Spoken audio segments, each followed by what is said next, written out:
riders, drivers, they make like the Makassar, they spoil cookies because of the mud way they stick for the road top. We say we they plead, say make them help with and take care of the road givers.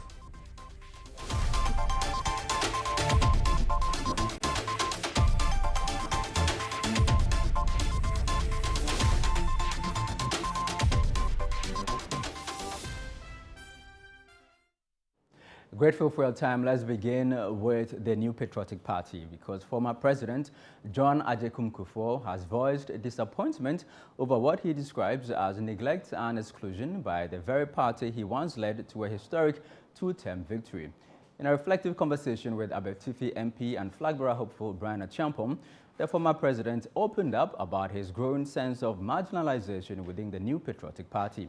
He lamented the lack of engagement from the current party leadership, stating that despite his contributions and institutional memory, he is now being kept in the dark about key developments.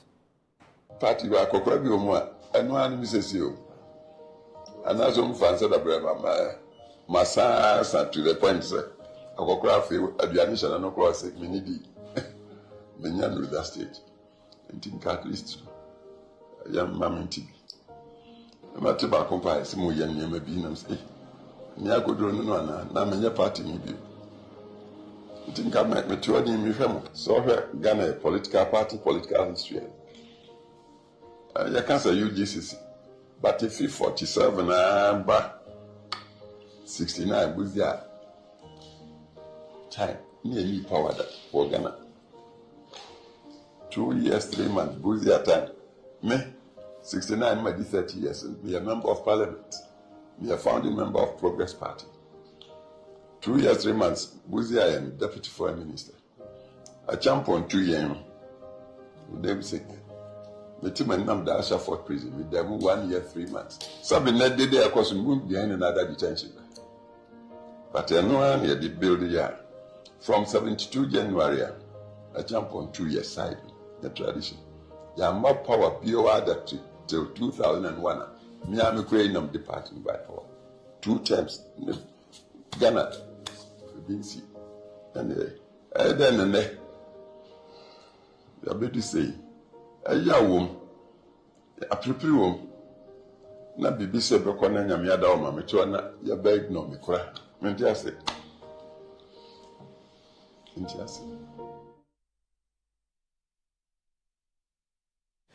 In other news, the president of the Ghana Journalists Association, GJA, Ablekuma North, has renewed his commitment to fostering responsible and peaceful journalism. He made this pledge during a Thanksgiving service at the Church of Pentecost, Alajo Central Assembly, following his re-election for a second term as GJA president. Channel 1 News' Emmanuel Ayama has more in this report.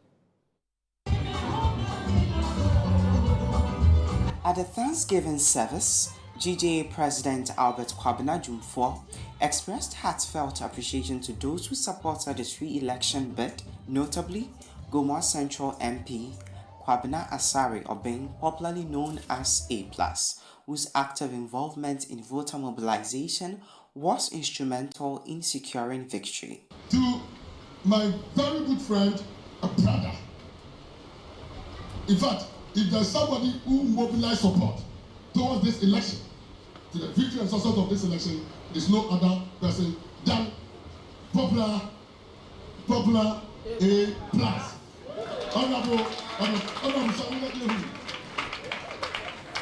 yes, MP for Goma Central. He mobilized support for all the regional tours. All the regional tours, every support, every fund used was from this man. He mobilized it for me. And bro, I'm so grateful. I want to say it here that I'm very, very grateful. I appreciate it. And also to the family, in fact, my chiefs from Wasa, the chiefs and elders from Wasa, that year, say God bless you. He reaffirmed his dedication to promoting peace and professionalism within the media landscape, citing the 2024 election as a hallmark of his tenure. Together with all of you and with the support of the media, we are going to take the GJA to another level. The media delivered election 2024 with a free, peaceful, successful media reportage. That is why we didn't see or have any hit. We are going to ensure that in possessing the nation agenda and in me still in the world and leading the affairs, Ghana will see a peaceful country through the work of the people. Thank you. His comments come amid heightened concerns over the assault and violence that marred the Ablekuma North parliamentary election rerun. Reporting for Channel 1 News from Alajo, Accra, I am Manuel Ayama. Let's now return to news relating to the New Patriotic Party because former Vice President Dr. Muhammadu Bawumia on Sunday, July 13, paid a visit to Mavis Hawakumsin at a residence following a violent incident during the parliamentary rerun in Ablekuma North on Friday, July 11. The visit comes in the wake of reports that Hawakumsin was physically assaulted in what the opposition National Democratic Congress has been accused of orchestrating as a coordinated attack. Hawakumsin, a former Minister for Fisheries and Aquaculture Development and ex-MP for Ewutu Senya East, was among several New Patriotic Party members allegedly targeted during the chaos that disrupted the voting process. The minority in Parliament has condemned the incident, describing it as part of a growing trend of electoral violence allegedly intended to intimidate NPP officials and compromise the integrity of democratic elections. Dr. Bawumia's visit was widely interpreted as a show of solidarity. He expressed deep concern over the attack and called for a thorough and impartial investigation to ensure those responsible are held accountable. Now, joining us via Zoom is Akosua Menu, the NPP's parliamentary candidate for Adenta in the 2024 elections. Good evening to you, Kozi. You were part of Dr. Bawumia's team that visited Hawakumsin. How is she? Good evening to your listeners and viewers. Let me first begin by condemning in the strongest possible terms the violence that occurred in the recent rerun of the Ablekuma North parliamentary seat.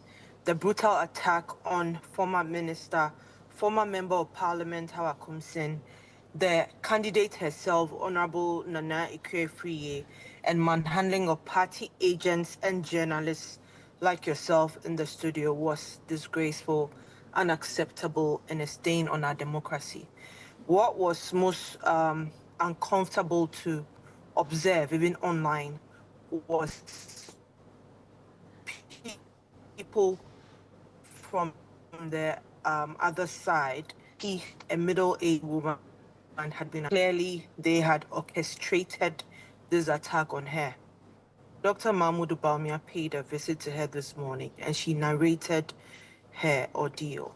That, you know, as a former member of parliament, let's not forget that Honorable Ikwe-Friye was also in parliament before she lost her primaries and then staged a comeback to the seat.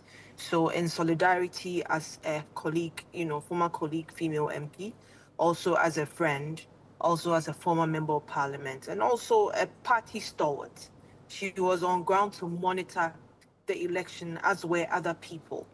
She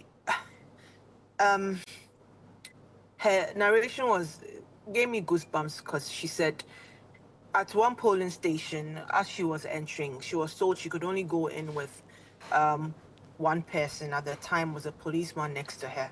So they were making the rounds, and she her team of personal security, you know, stayed back a bit. As she was observing, she heard people say, where is she, where is she? And then she looks up and sees a group of young men coming towards her, one of whom she recognizes. And I would want that, now that their images are out there, some of them are known persons. None of them is a stranger. They literally charged at her. She mentioned seeing something that looked like a weapon, to which she immediately reached out to her pepper spray. And she said, if it wasn't for the pepper spray to slow their charge on her, she sure would have been worse than anticipated. Mind you, she didn't go there to cause any confusion. Honorable Hawa has never instigated any confusion. She's never caused any trouble. In fact, she's always been in the in a situation where others want to come at her or others want to, charge at her. Subsequently, she fell. Thankfully, her driver, who was close by, and another youth organizer in another constituency who was also close, helped fight off the assailants. She's bruised. She's struggling a bit. She was limping this morning when we went to see her. She has pains and bruises. She didn't, of course, because there were men in tow. She had bruises at her back, amongst other things. But it's unfortunate. We are thankful she's alive. And we pray to God that the perpetrators will be brought to book. They didn't cover their faces. They are not strangers. They are known within the communities they came from. All right. Has she made a formal complaint to the police yet? Interestingly, she was told, she said she got a call from Honorable Muntaka, and then also got a call from the police asking her to come and make a formal complaint. Mind you, this was somebody that was going through it. At best, I believe that giving her stature in society at one point in time, they could give her some grace and go to her and get these details. Beyond that, I'm sure the police have seen the videos and can actually pursue this as well. All right. What do you make of the position taken by some persons on the other side of the political divide that Hawa Kumsin herself has been at the center of some violence in the past in her constituency, and so violence begets violence? I find it interesting that the same people that promised a reset, that said what they term to be the ills of this present, of the past administration, okay, correcting or righting the wrongs, would also champion the same and say that people who are victims deserve what they get because it is perceived they were involved in some sort of violence. Mind you, we see the challenges of the constituency where she was MP. One of the biggest, most quote unquote challenging communities, Kaswa. We've seen the violence that erupts in certain parts of that community. We've seen untold, borderline, unacceptable social anomalies. We've seen even children sacrifice their friends in the name of money rituals, amongst other things. Everything, in fact, on social media, people tag Kaswa as literally the Sin City of Ghana. But it doesn't mean then that if you perceive, and it's not actually true, you perceive somebody to be caught in violence, in the event that they are just minding their business, doing their duty, you can send thugs their way. Haven't we seen videos of these same people leaving the Jubilee House on the day of the election? There are several videos, actually, footage of them constantly parading or walking around the Jubilee House, meaning that they are assignees of the Jubilee House. These videos are out there for all to see. All right. Is it right then? And if we're going to put things into context, one of the things I've seen them highlight is the Ayawaso West Wogon, the infamous one. Don't forget that preceding that, we've had Etiwa, we've had Talensi, we've had Triponi.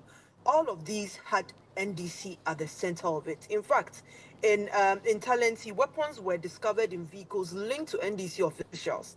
In Etiwa, an NDC women's organizer drove into a crowd of MPP supporters. And in Akwetia, Honorable Dambuche, he's still alive. His vehicle was shot at. Those images, I believe that you still have it in your archives. Talking it doesn't about... make it right. No, let me land. All right, go ahead. It's not right for the NDC to weaponize Ayawaso West Wogon in a public discourse because they are failing to put it in context. What is the context? That a commission of inquiry was set up, that there was an investigation into it, which was bold leadership by President Kufuor, that an effort to address impunity and to set a new standard of transparency was done. individuals were named, accountability measures were proposed. We cannot sit down and say these things didn't happen. Okay. Subsequently, proof of which is that the vigilante groups which were told to disband on both sides of the political divide, one side clearly did that, the other side no. Okay. Just literally empowered them to do what they did on Thursday. Finally, before you go, there's another by-election coming up in Akwatia. I mean, how is the NPP preparing for this one with the events of Ablekuma North in mind? I think that the events of Ablekuma North, it hasn't even settled. It's still the weekend. The party will certainly sit down and see what is right and needs so to do. The national executives of the party, the minority has actually released a statement on this already. I think it's important to see what will be done in this coming week. I believe that would inform the decision on how to handle Akwatia. But to our supporters, I ask them to keep faith, because they've done this before, using violence as a political tool. We've overcome it before, and I believe we'll overcome it again. All right, thank you very much. Grateful to you. Akosua Menu was the NPP's parliamentary candidate for Adenta in the 2024 elections. Away from the NPP, former president of Nigeria, Muhammadu Buhari, has died. His former aide, Bashir Ahmed, announced on X, formerly Twitter. According to Ahmad, the 81-year-old former leader passed away this afternoon at a clinic in London.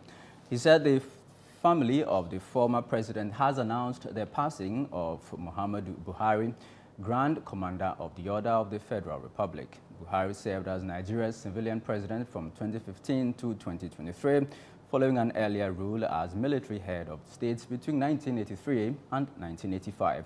He was known for his tough stance against corruption and his efforts to strengthen Nigeria's economy. The family is expected to release details of his funeral in accordance with Islamic burial rites.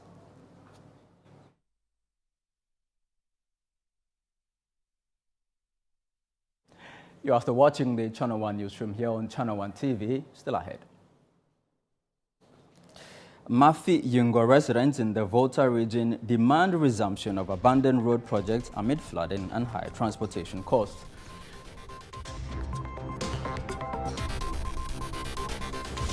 We'll be back shortly. Please don't go away.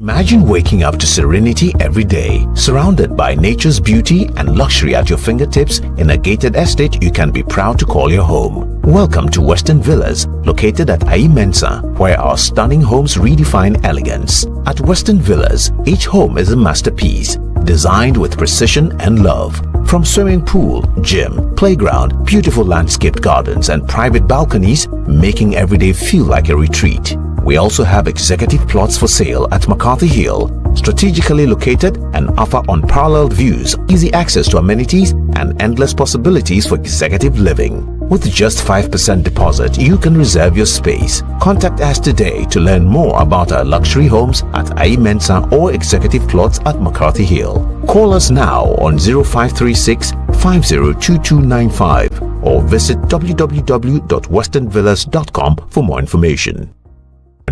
Still on the old My DSTV app? Time to make the switch. And yes, it's as easy as it sounds. Just download the new My DSTV app and log in as you normally would. Everything you need is right there. Your account, your settings, your offers. It's a smoother way to pay, upgrade, reconnect, or clear errors. All in fewer steps. No hassle, just more control in less time. Download the new My DSTV app, made to make it easy.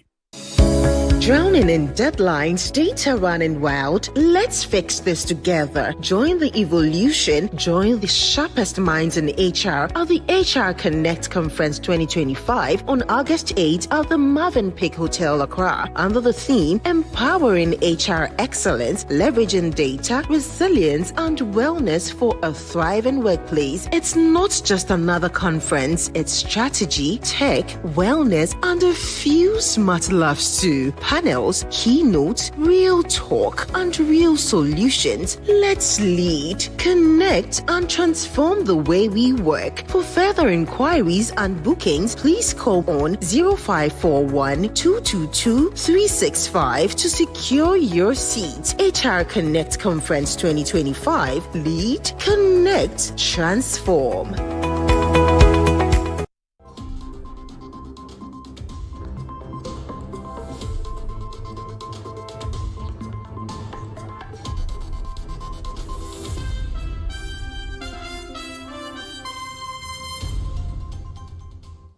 Welcome back to the Channel 1 Newsroom on Channel 1 TV. Now, residents of Mafiyingo in the Central Tongue District of the Volta Region are calling on authorities to immediately resume work on a stalled road project that has left the farming community grappling with poor access to markets, rising transportation costs, and frequent flooding. The road, a nearly 10-kilometer stretch meant to connect the community to the main Ho-Sigakope Highway, began construction ahead of the 2024 general elections. However, work has since come to a standstill, with heaps of construction materials such as chippings and sand left abandoned by the roadside. Channel 1 News' Volta Regional Correspondent Desmond Selasiago has more. Mafiyingo is widely known for its thriving agricultural activities and garri processing. The community relies heavily on this road to transport farm produce to markets across the region. Construction began months before the 2024 elections, but since the project was abandoned, farmers and traders have struggled to transport their goods, resulting in significant post-harvest losses and reduced income. The situation worsens during the rainy season as large portions of the road become waterlogged and muddy, trapping vehicles and making access nearly impossible. With no alternative, residents are forced to carry loads over long distances to reach the nearest accessible transport point, deepening the already dire economic situation. Vivian Afove, a garri processor and farmer, shared with Channel 1 News the difficulties she faces getting her produce to market. She is urging the authorities to compel contractors to return and complete the road.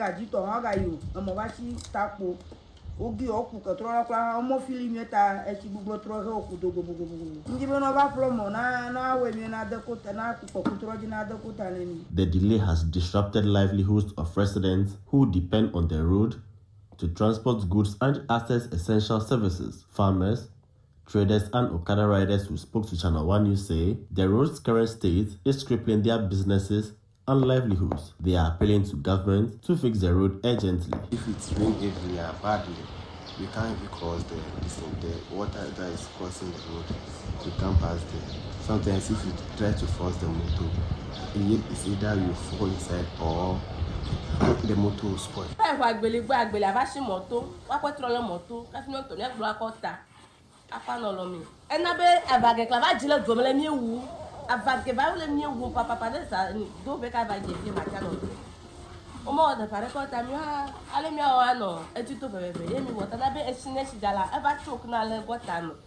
Motor riders, drivers, they make like the Macasef, they spoil cookies because of the mud way they stick for the road top. We say we they plead, say make them help with them and take care of the road givers. In addition to transport woes, the abandoned project has contributed to flooding in parts of the community. Incomplete drainage systems and unconstructed gutters have caused rainwater to flood homes, damage property, and pose health hazards. Delight Boso, one of the affected residents, recounted her experience to Channel 1 News.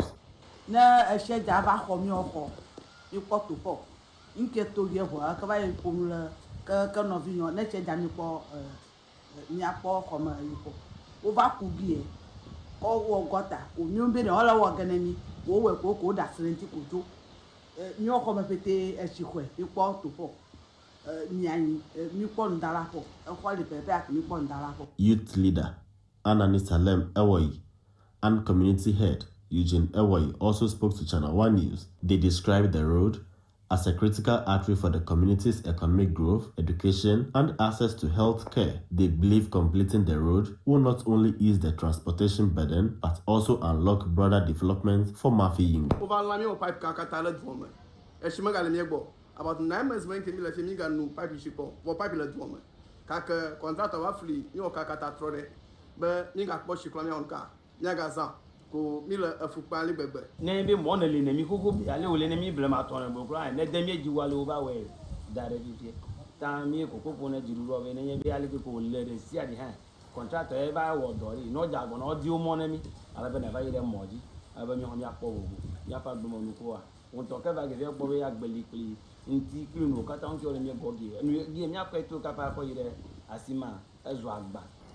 Residents of Mafiyingo in the Central Town District of the Volta Region are appealing to government and the District Assembly to bring back contractors on site to complete the stalled road project. Reporting for Channel One is from Mafiyingo in the Central Town District of the Volta Region. My name is Desmond Lasako.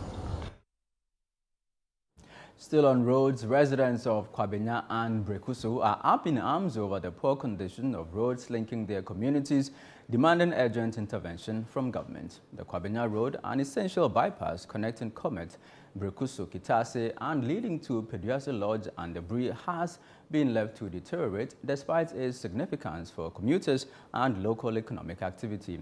Channel One News' Christopher Kevin Asima has more. At his roadside workshop in Kwabena, mechanic Isaac Tete is hard at work once again repairing vehicles that have broken down on the Kwabena-Brekusu-Ketasi road. He tells Channel One News this is an everyday situation with the volume of damaged vehicles often overwhelming.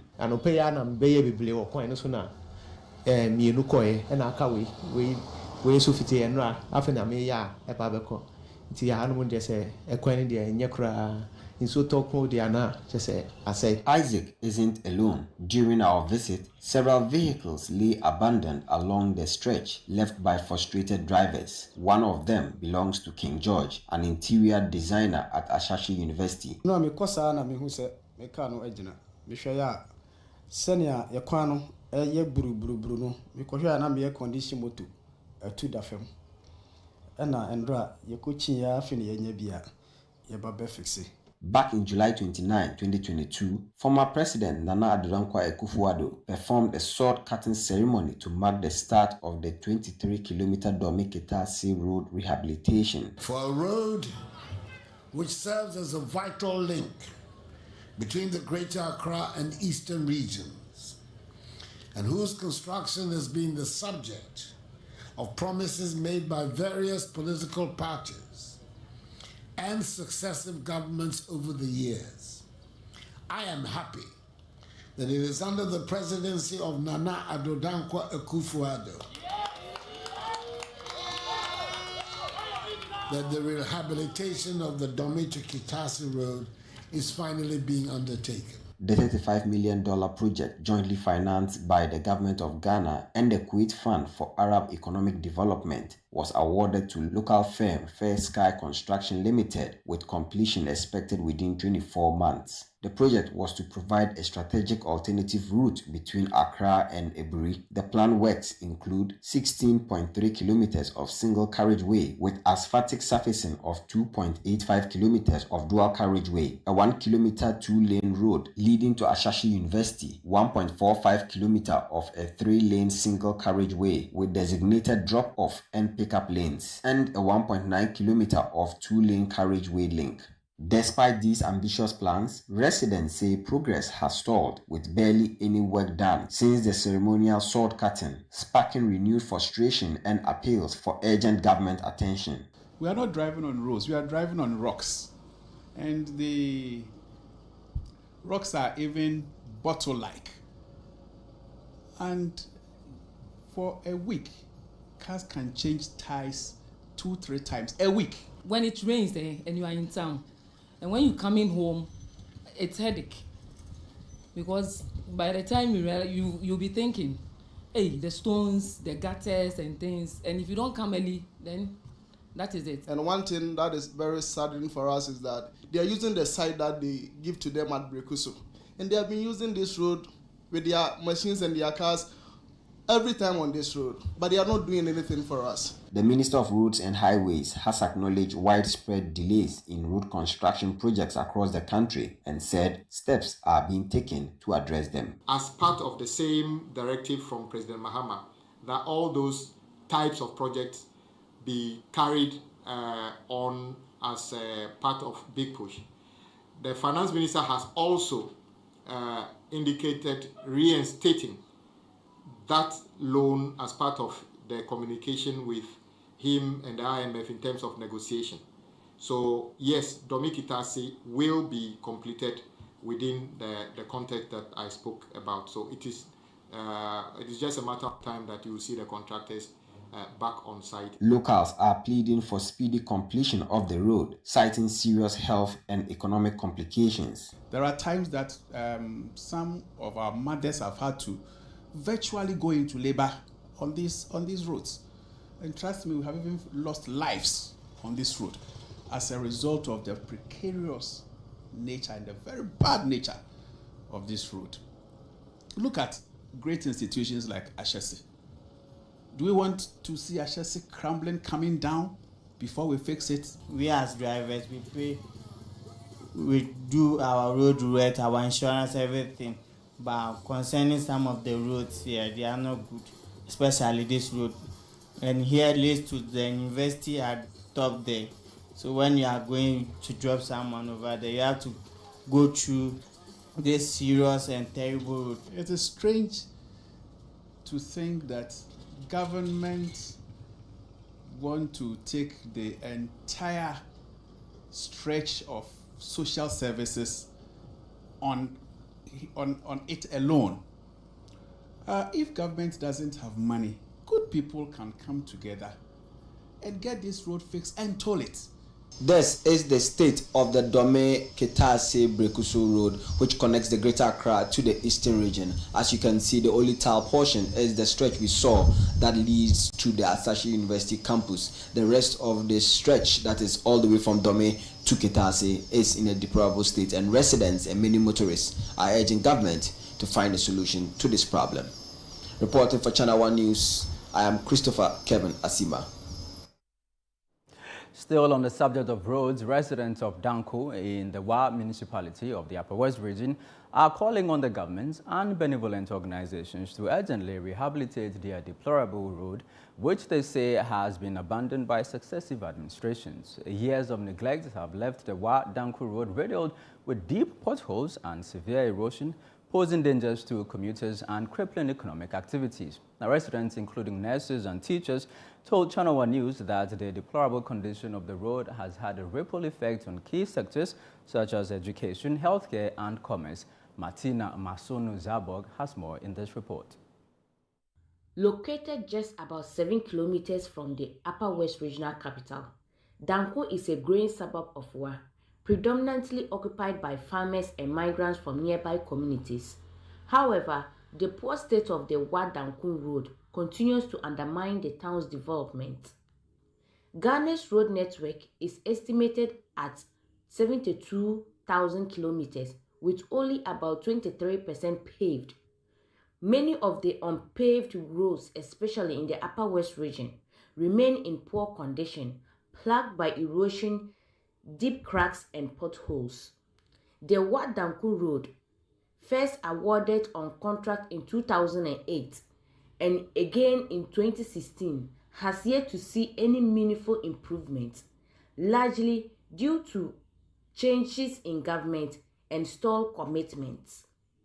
In an interview with Channel 1 News, Assembly member for Danko, Honorable Adams Yahaya Jiga, revealed that the poor state of the road has made the area a hotspot for armed robbery, with commuters frequently attacked and motorbikes snatched. They have tied the road up to West Senior High School, so from there to Danko, it's not tied. And our robbers are taking opportunity of the entire road, and they are snatching motorbikes from our people, stealing people valuable items. So it's been a big challenge on the community. So, but we have been pleading on successive governments to get the road tight. But as we speak, nothing is going on. Sections of the road have been completely eroded, making travel life-threatening. Drivers in the area say the road is no longer fit for use and are pleading with the government to intervene.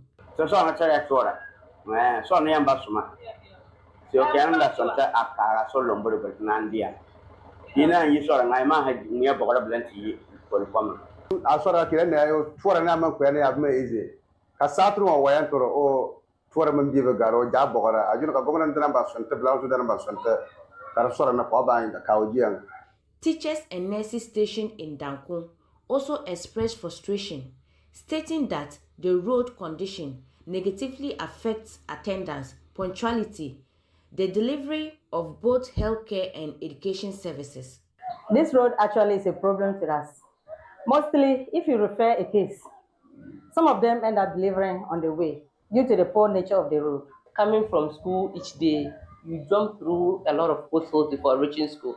At times when it rains, there will be water in the holes, making it very difficult for us to move in and out from home to school. So, and looking at it mentally, when we get to school, through the potholes that we move in, it makes you very tired.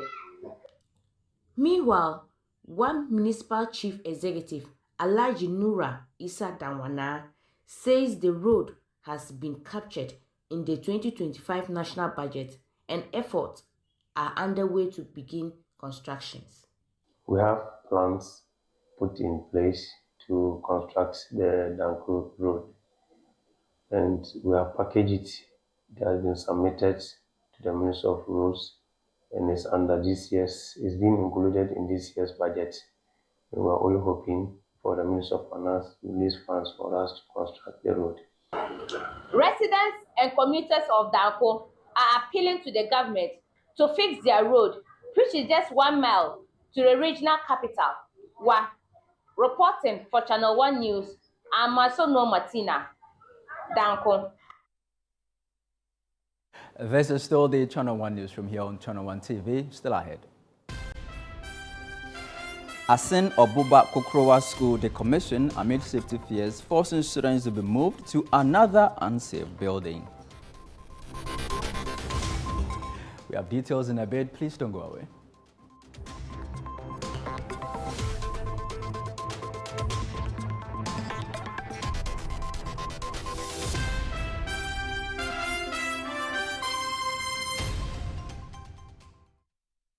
Every journey begins with a single step.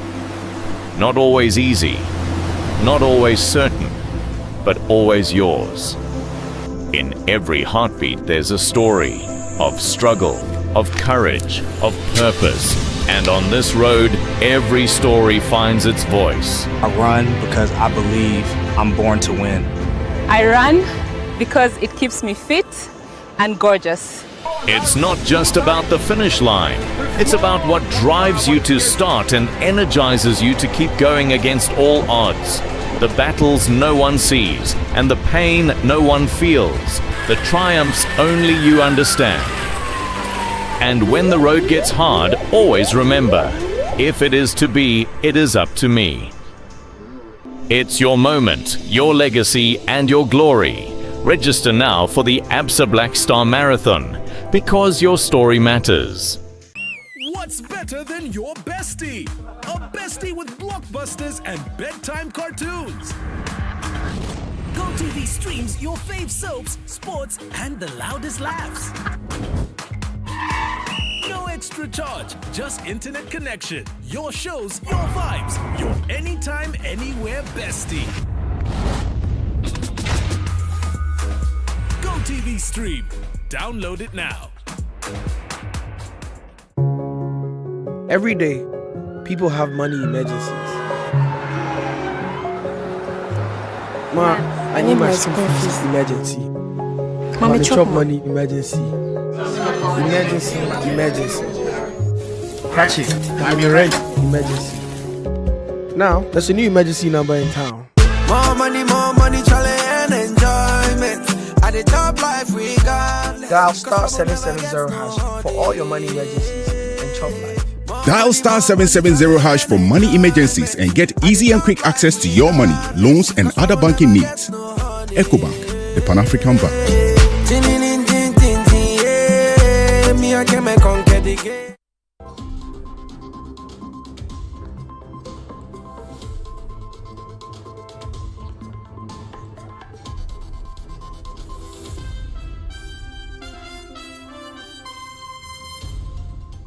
Thank you for staying with the Channel 1 Newsroom.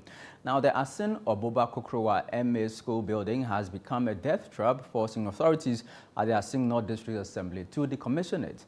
This has left management of the school no option but to combine some of the classes while moving the rest into an uncompleted building, which has also been declared dangerous.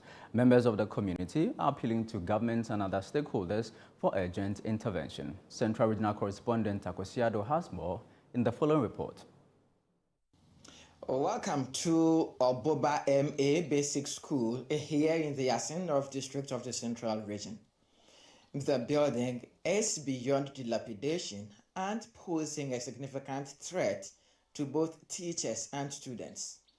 The school block, which was put up by the community members centuries ago, have not had any significant renovation, placing it in its current state of dilapidation.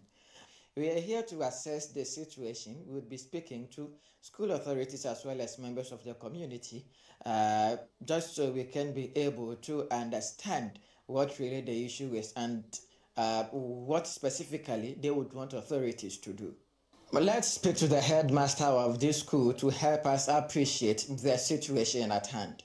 Yeah, it puts threat to the teachers and the people because anytime it's a rainfall, you have to leave the school. And this too, when there's any rainstorm, we are afraid that the building will collapse. Even the building, you can see that it's very weak.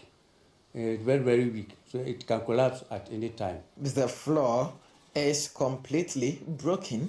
The roofing system of the entire school block is also ripped off. Then the MPP, who is in the power, they came and continued the Ablekuma project 2019. But due to the COVID-19 issue, the project was halt. So they came back in 2021 to continue the construction, but they couldn't finish until the party left power. We need extra 3 classrooms. Apart from feeling unsafe, teachers in the school say they are demotivated as a result of the current state of the school building. The building here has been a life-threatening building for the students and the teachers. Does this serve as a demotivating factor for yourself and your colleagues? Yes, it is. Because how can a teacher be teaching in such building? To myself as a teacher, I feel unsafe when I'm teaching in such classroom. And as well, my people too, they feel unsafe in the classroom. As it starts to rain, then I have to close for the lesson that I have. Enoch Japan is the unit committee chairman for this particular community. Namyeni nokwalni se insumuna aya sefem time nso kra se nkwala ne ponga na teachers na pon esan se den obi ba otena nkona bibia kosi ene mframe kwara na ntumi ankosuku ada te den mo betumaye enti yesre se aban no mebuaye na nkwara nso wontumi insita abano nko omesi foforo maye se nya eyiaye esunu nya tope ese time asu time so you ese teacher fon wo pon mofra no. Traditional authorities of this community are appealing to relevant state authorities to come to the aid of this school. Tonomo afre DC wabaha abehwe dan no nti okaje se obeba bobo hanumu pavilion ade amaye ba se de beya ebeye tem onu se skani assembly nti de yesre ne se yepe amoye free ankrankra bi ho woma mo se mu obi anase NGO fo omo mbra na mo beye yemoye se de beya academic term no nkola ne benya ba bi akọ school oyi wa nye fast amayenga menye ni se ebetu aye ana faprim bi no be benya amayenga mprempren ambo fradum obeko school no woma no so ye ni beje ho. In order to address the issue temporarily, school authorities have resolved to shelter the school children in this building, which is still under construction.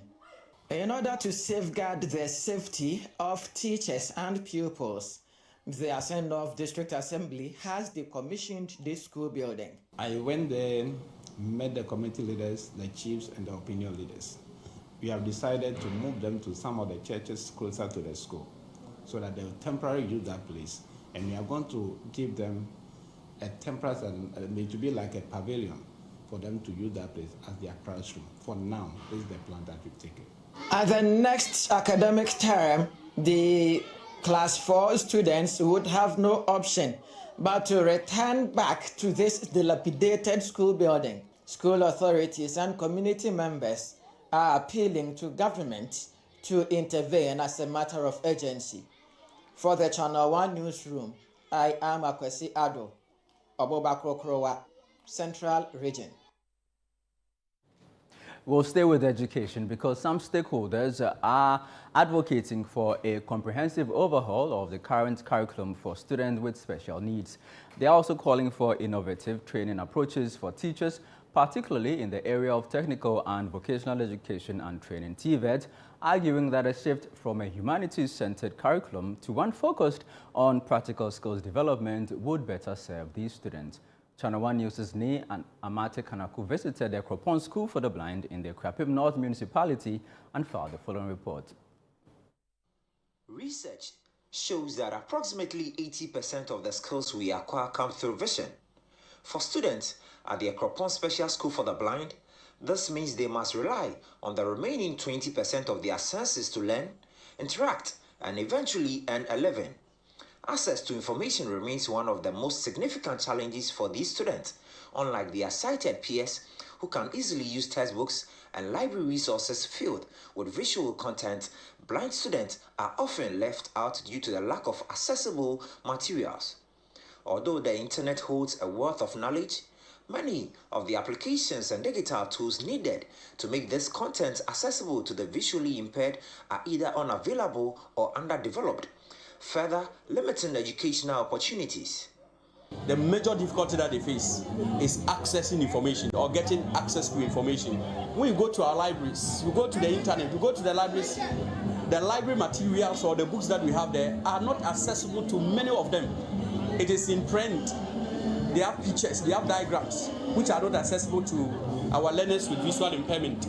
The Kropon and WAS schools for the blind are currently the two main institutions in Ghana offering formal education for visually impaired students. However, thousands of visually impaired children in rural communities still lack access to such schools. Experts believe this can be addressed by establishing more special schools and reviewing the current curriculum to prioritize skills acquisition through TVET. Dr. Adam Awini, a senior lecturer at the Department of the Special Education at the University of Education, Winneba, and a staunch advocate for persons with disabilities, believes this shift is critical for empowering students with special needs. We have to train the human resource base. We have to equip them with the facilities and the equipment where they can use to guide these learners with special needs to acquire the knowledge in the vocational and the technical skill areas. So if we don't equip the human resource base, it will be difficult for them to guide our learners with special needs to run or to read those programs. Founded in 1945, the Kropon Special School for the Blind is preparing to mark its 80th anniversary this November. Over the years, it has produced over thousands of graduates. Many of the teachers, most of whom are visually impaired themselves, are dedicated to nurturing and empowering the next generation of blind students. Madam Veronica Derry, headmistress of the school, acknowledges the growing importance of TVET in today's education landscape, but laments the lack of skilled instructors in that area. She emphasizes the urgent need for trained personnel to guide students in acquiring practical skills. We look at a skill that when they go back home, they will not go to the streets or sit in their house.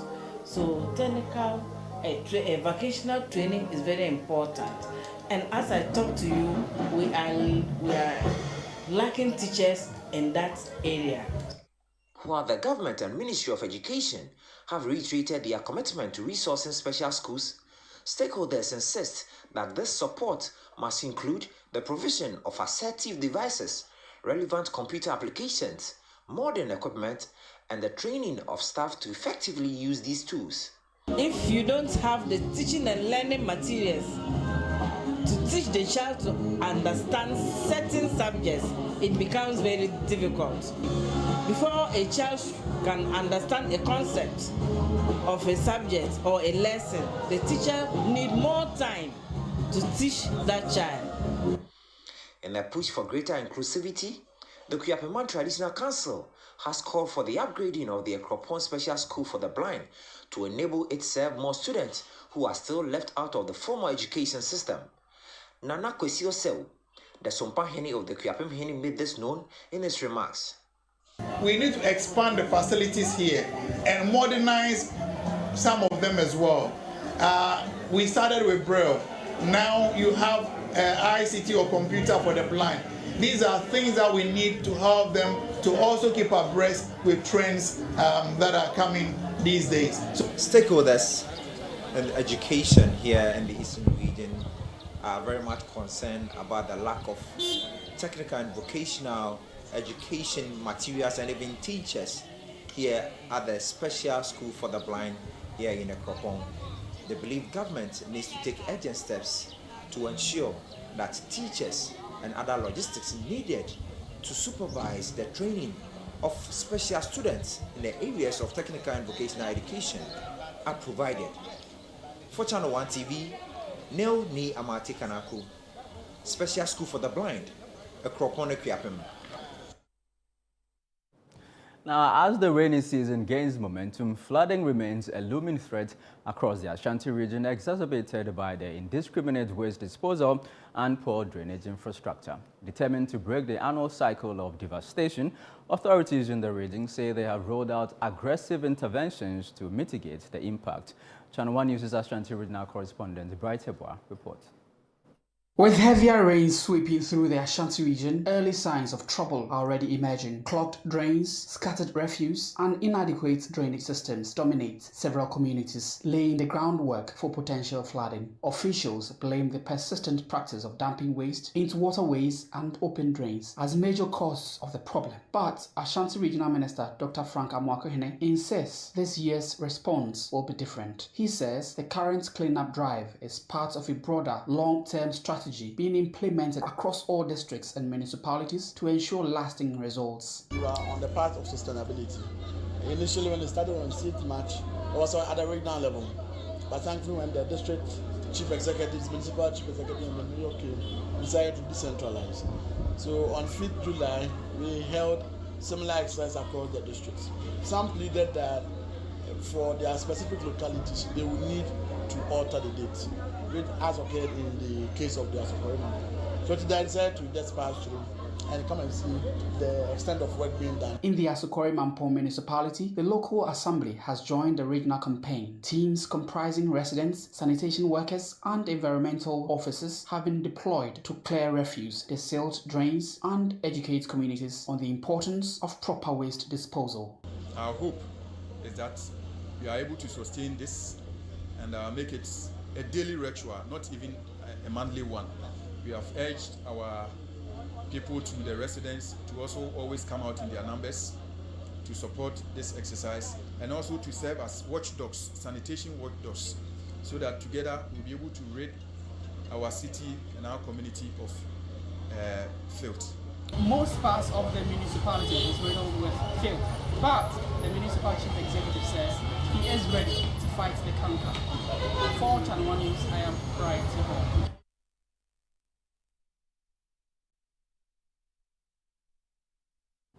And that'll be all for this edition of the Channel 1 Newsroom on Channel 1 TV. Please visit our website, channel1news.com, for more information on our top stories and more.